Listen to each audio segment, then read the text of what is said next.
જે કંઈ કરવાનું છે ને અમે કશું બાકી નથી રાખ્યું.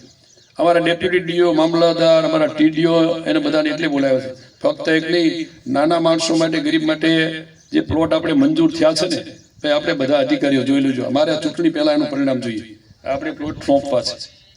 મામલતદાર આપણે નવા આવ્યા છે, આપણે ટીડીઓ અને ડેપ્યુટી ડીઓ તેથી એટલે ક્યાં તલાટી એવા તલાટી અહીંયા બોલાવો ને એ અહીંયા આ કામ આને કરવાનું હોય છે.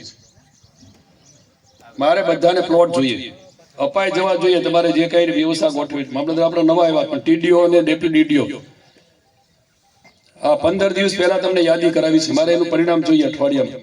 તમે પ્લોટ માટે શું કર્યું ભાઈ? ક્યારે દખલ એટલો કોની પાસે પડ્યું? મામલતદાર આપણા નવા આવ્યા, પણ એ નીચેના ભાઈ મનસુખલાલ ક્યાં પડ્યું છે આપણું?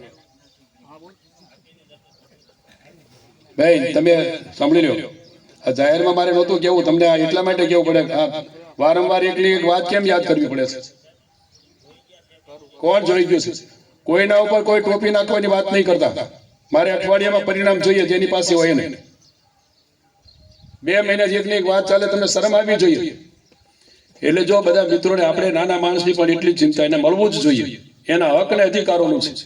એના માટે રાજ્ય સરકાર આટલી બધી મથામણ કરતા હોય, સુખાકારી માટે આપણે કરતા હોઈએ, તો આપણે કે જેને એનો વિષય એનો છે, મારે અઠવાડિયે પરિણામ જોઈએ, બીજા ઉપર ટોપી નાખવાનું વાત કરતા નહીં. એટલે આપણે નાના માણસોને પણ, છેવાડાના લોકોને જે રાજ્ય સરકારની યોજનાઓ છે, યોજનાઓનો પૂરો લાભ મળવો જોઈએ. એ પ્રમાણે આપણે કામ કરી રહ્યા છીએ. જરૂરિયાત માણસ હોય તો 100-400 નો પ્લોટ મળે અને મકાન આવાસ બાંધવા માટેની સહાય મળે. આપણે સૌ